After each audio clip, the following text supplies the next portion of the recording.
अस्सलामुअलैकुम BBN news में आपका इस्तकबाल है। मैं हूं सानिया। न्यूज़ की शुरुआत करते हैं हेडलाइंस से।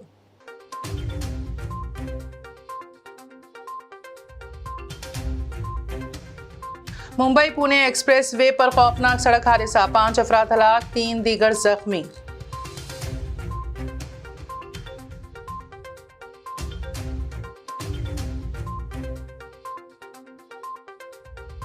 गांजा पीकर नशे में किया श्रद्धा का कत्ल, देहरादून में फेंके लाश के कुछ टुकड़े, पूछगछ के दौरान आफ्ताब अमीन पूनावाला ने खोला राज।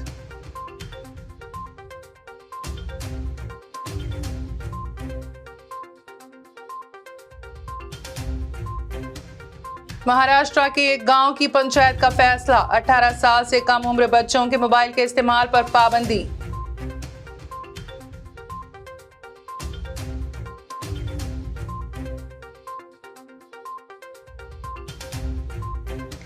और ट्विटर ने बड़े पैमाने पर इस्तीफाओं के दरमियान तमाम दफातर आर्जी तौर पर कर दिए बंद।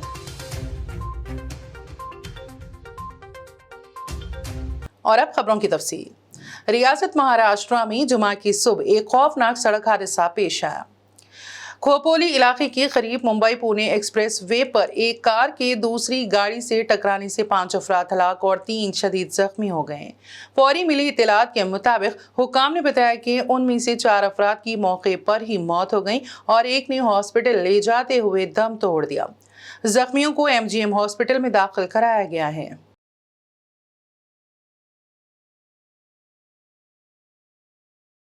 श्रद्धा वॉकर कत्ल केस के मुलजिम आफ्ताब अमीन पूनावाला ने दिल्ली पुलिस की पूछगछ के दौरान कई अहम राज खोलने के साथ साथ अपनी आदत व लत के बारे में भी अहम इंकशाफ किए हैं। दिल्ली पुलिस जराये के मुताबिक आफ्ताब ने पूछगछ के दौरान बताया कि वो गांजा और दीगर किस्म के मंशियात का आदी हैं। श्रद्धा अक्सर उसे चर्स पीने के बारे में रोकती थी। उसने पुलिस को बताया कि श्रद्धा के कत्ल के दिन यानी 18 मई को भी वो गांजे के नशे में था। आफ्ताब ने पुलिस को बताया कि वो श्रद्धा को मानना नहीं चाहता था, लेकिन वो इस पर चीख रही थी। आफ्ताब के मुताबिक उसे अचानक गुस्सा आया और गांजे के नशे में उसने श्रद्धा का गला इस कदर जोर से दबाया कि उसकी सांसें रुक गईं। मुलजिम के मुताबिक उसने 18 मई की रात 9 से 10 बजे के दरमियान श्रद्धा का गला दबाकर कत्ल कर दिया और रात भर उसकी लाश के पास बैठा गांजे से भरे सिगरेट पीता रहा। उसने पूछगछ के दौरान श्रद्धा की लाश के कुछ हिस्से देहरादून में फेंकने का दावा भी किया है। पुलिस के मुताबिक आफ्ताब को अपनी लिव इन पार्टनर श्रद्धा के कत्ल का कोई अफसोस नहीं है। वो लॉकअप में सुकून से सो रहा है। महाराष्ट्र के एक गांव ने 18 साल से कम उम्र के बच्चों के मोबाइल फोन के इस्तेमाल पर पाबंदी लगा दी है। ग्राम पंचायत की एक अहलकार ने दावा किया है कि रियासत में इस तरह का यह पहला फैसला हो सकता है। गांव के सरपंच ने कहा कि जिले के पोसा तालुका के बंसी गांव में 18 साल से कम उम्र के बच्चों के लिए मोबाइल फोन नहीं का फैसला 11 नवंबर को लिया गया था। उन्होंने कहा कोविड-19 की वबा के दौरान बच्चों ने ऑनलाइन तालीम के लिए मोबाइल फोन का इस्तेमाल शुरू किया। इसके बाद उन्हें मोबाइल फोन की आदत पड़ गई और वो मुख्तलिफ साइट्स पर जाने लगे और ज्यादातर वक्त ऑनलाइन गेम्स खेलने के लिए उसी पर गुजारते थे। उन्होंने दावा किया कि इसीलिए हमने बंसी ग्राम पंचायत में 18 साल से कम उम्र के बच्चों के मोबाइल फोन के इस्तेमाल पर पाबंदी लगाने का फैसला किया है। ट्विटर ने अपने तमाम दफातर को आरिजी तौर पर बंद कर दिया, जब मुबैना तौर पर सैकड़ों मुलाजिमीन ने ट्विटर पर इंतहाई सख्त कल्चर का इर्तिकाब करने या छोड़ने के अल्टीमेटम के बाद इस्तीफा दे दिया। एक अंदरूनी पैगाम में ट्विटर ने मुबैना तौर पर मुलाजिमीन को बताया कि उनके बैज तक रसाई मुअत्तल कर दी गई हैं। बगैर इस इक़दाम की कोई वजह बताए उसने उन्हें मजीद बताया कि दफातर 21 नवंबर को दोबारा खुलेंगे। जम्मू कश्मीर नेशनल कॉन्फ्रेंस एक नए सदर के लिए तैयार है, क्योंकि डॉक्टर फारूक अब्दुल्ला ने पार्टी सरबराह के ओहदे से इस्तीफा दे दिया है और इंतखाबात अगले माह होने वाले हैं। पार्टी के नायब सदर और साबिक वज़ीर आला उमर अब्दुल्ला को नया सदर बनाए जाने का इम्कान है। ताहम इसका फैसला 5 दिसंबर को होने वाले इंतखाबात में होगा। पार्टी के चीफ तर्जुमान तनवीर सादिक ने तस्दीक की है कि अब्दुल्ला ने NC के सदर के ओहदे से इस्तीफा दे दिया है और इंतखाबात 5 दिसंबर को होने वाले हैं। उन्होंने कहा कि इस सिलसिले में जल्द ही नोटिफिकेशन जारी किया जाएगा और नामजदगियों को मदऊ किया जाएगा। और पार्टी के बानी शेख मोहम्मद अब्दुल्ला के मज़ार हजरत बल पर इंतखाबात कराए जाएंगे। कोमरम भीम आसिफाबाद जिले के कागज नगर वेनी नगर चेक पोस्ट पर शेर को सड़क अबूर करते देखा गया। शेर की हलचल से इलाके में मौजूद आवाम में खौफ व हिरास का माहौल पाया जा रहा है। इत्तला मिलने पर फॉरेस्ट डिपार्टमेंट के अफसरान ने रेस्क्यू टीम के साथ शेर की तलाश शुरू कर दी। महकमे जंगलात के एहलकारों को शेर के कदमों के निशान मिले हैं। इस सिलसिले में फॉरेस्ट डिपार्टमेंट अफसरान की जानिब से अवाम को चौकस रहने की हिदायत दी गई है। खासकर कौसे नगर वार्ड नंबर 14 की अवाम को चौकस रहने का मशवरा दिया गया है। आदिलाबाद हज एंड उम्रा fly wings tours and travels के जरिए शहबाज खान की सरपरस्ती में जिले आदिलाबाद के मुख्तलिफ मुकामात से ताल्लुक़ रखने वाले 18 अफराद पर मुबनी एक काफिला उम्रा के लिए हैदराबाद रवाना हुआ और हैदराबाद से बरोज़े हफ्ता अदायगी उम्रा के लिए जिद्दा रवाना होगा। इस मौके पर हज एंड उम्रा fly wings tours and travels के मालिक शहबाज खान ने बताया कि मुक़द्दस मुकामात की ज़ियारत और उम्रा के ख्वाहिशमंद हजरात राब्ता करें।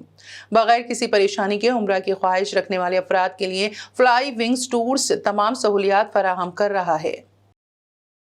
रियासत कर्नाटक के जिले बिदर के हेलंगड़ी मल्टी सुपर स्पेशलिटी अस्पताल के डॉक्टर ने खातून के पेट से 6 किलो वजनी पथरी निकालकर खातून को दर्द से छुटकारा दिलाया। डॉक्टर शोलीला और उनकी टीम ने ऑपरेशन करके 40 साल खातून के पेट से 6 किलो वजनी पथरी निकाला। डॉक्टर शोलीला ने मीडिया से बात करते हुए बताया कि मरीजा को पिछले 2 माह से पेट में शदीद दर्द था और पेट रोज बरोज बढ़ रहा था, जिसके बाद उसे हमारे अस्पताल दाखिल कराया गया। उन्होंने कहा कि अल्ट्रासाउंड की मदद से पेट में वजनी पथरी की तशखीस पर फौरी तौर पर ऑपरेशन करने का फैसला किया गया और कामयाब ऑपरेशन करते हुए 6 किलो वजनी पथरी को निकाला गया। डॉक्टर के मुताबिक मरीजा का ताल्लुक एक देहात से है। उन्होंने इलाज कराने में बहुत देर कर दी, जिसकी वजह से कई किलो वजनी पथरी की वजह से उसे तकलीफ हो रही थी। रियासत कर्नाटक के बिदर जिले के 100 बेड्स वाले अस्पताल में टीबी के मरीजों के लिए डॉक्टर गुरपाद अपाना गुमारपल्ली फाउंडेशन बिदर ने फल, ग़िज़ा और अद्वियात के किट्स तकसीम किए। इस मौके पर खिताब करते हुए फाउंडेशन के सदर और बीजेपी रियासती एग्जीक्यूटिव कमेटी के रुकन सूर्यकांत नागमारपल्ली ने कहा है कि गोद लेने वाले टीबी के मरीजों के लिए 6 माह के लिए इलाज के साथ उनकी निगरानी भी की जाएगी। उन्होंने बताया कि 2025 तक भारत को इस मर्ज से निजात दिलाने के लिए वज़ीर आज़म नरेंद्र मोदी के ख्वाब को पूरा करने की तमाम तर कोशिश की जा रही है और उम्मीद है कि हम अपने मकसद में कामयाब होंगे। हैदराबाद पुलिस ने नकली गन लाइसेंस तैयार करने वाली गैंग को गिरफ्तार कर लिया है। पुलिस कमिश्नर सीवी आनंद ने कहा है कि इस टोली को गिरफ्तार करके उनके पास से 34 नकली गन लाइसेंस, 33 बंदूकें और 140 गोलियां बरामद की गईं। पुलिस की तफ्तीश में ये बात सामने आई कि मुलजिमीन ये बंदूकें दूसरी रियासतों से लाए थे और फर्जी लाइसेंस के साथ यहां फरोख्त कर रहे थे। उन्होंने बताया कि जम्मू और कश्मीर का नौजवान अल्ताफ हुसैन इस गैंग का मास्टरमाइंड है। अल्ताफ के बारे में कहा जाता है कि वो शहर में एक प्राइवेट सिक्योरिटी सर्विस कंपनी में काम करता था। ये इंकिशाफ हुआ है कि वो इस वक्त कैश मैनेजमेंट सर्विसेज में काम कर रहा था। वो और उसके साथी नकली बंदूक लाइसेंस सर्टिफिकेट्स के साथ असली बंदूकें खरीदते और बेचते थे। हैदराबाद शहर में बहुत ही अहम फेक गन लाइसेंस तैयार, नकली जाली लाइसेंसेस जो तैयार करते हैं, वो गैंग को पकड़ा गया है। इसमें आप जैसे देख रहे हैं 33 गन्स को सीज किया गया है। उसके साथ एक अच्छा रिवॉल्वर भी है और साथ साथ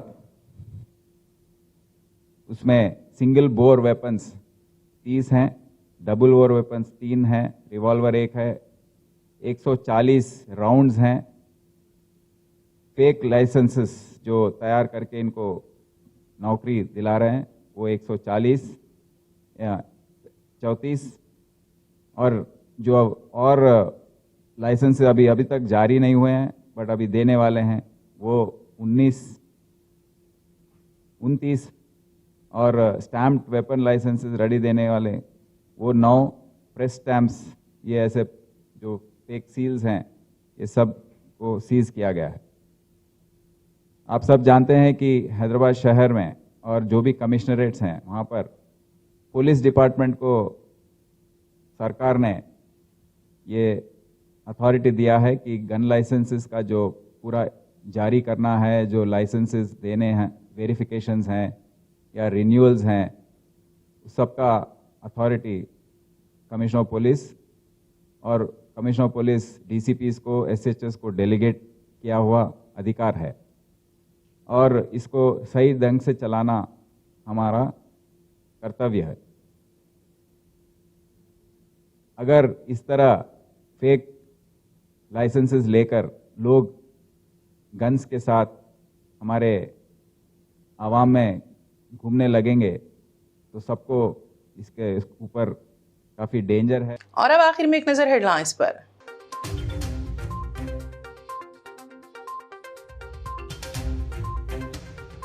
मुंबई पुणे एक्सप्रेस वे पर खौफनाक सड़क हादसा, 5 अफराद हलाक, 3 दीगर जख्मी।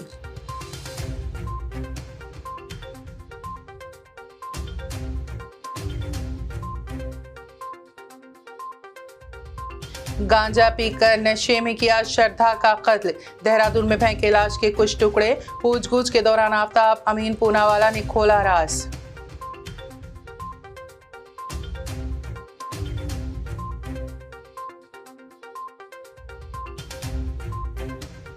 महाराष्ट्र के एक गांव की पंचायत का फैसला, 18 साल से कम उम्र बच्चों के मोबाइल के इस्तेमाल पर पाबंदी।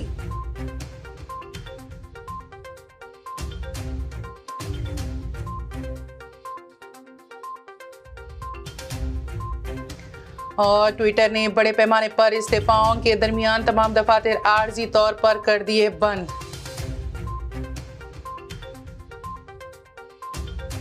बीबीएन न्यूज में फिलहाल इतना ही। ताज़ा तरीन अपडेट्स के लिए देखते रहिए बीबीएन न्यूज। बीबीएन चैनल के व्यूअर्स के लिए एक अहम इत्तला, अब बीबीएन चैनल का टेलीकास्ट भारत भर में हो रहा है। हमारे व्यूअर्स भारत में कहीं भी टीवी पर अब बीबीएन चैनल देख सकते हैं। स्क्रीन पर बीबीएन चैनल की टेलीकास्ट डिटेल्स दस्तयाब हैं। इसके अलावा भारत भर में किसी भी एरिया में अगर आप बीबीएन चैनल देखना चाहते हैं तो आप अपने केबल ऑपरेटर को इसके लिए कह सकते हैं। आपकी डिमांड पर वो ज़रूर बीबीएन चैनल टेलीकास्ट करेंगे, क्योंकि बीबीएन एक फ्री टू एयर चैनल है। इसके लिए आपको सिर्फ हमारे दिए गए नंबर पर केबल ऑपरेटर से कॉल या व्हाट्सएप पर मैसेज करवाना है। हम आपके केबल ऑपरेटर तक बीबीएन चैनल पहुंचा देंगे, जिससे वो आपके एरिया में टेलीकास्ट कर सकते हैं। इसके लिए चैनल की हमारी पूरी टीम लगातार काम कर रही है ताकि आप तक बीबीएन चैनल को पहुंचाया जाए। इसके अलावा बीबीएन चैनल को भारत भर में रिपोर्टर्स की ज़रूरत है। अगर आप सहाफ़ी हैं और बीबीएन चैनल से जुड़ना चाहते हैं तो आप भी दिए गए नंबर पर रब्त कर सकते हैं।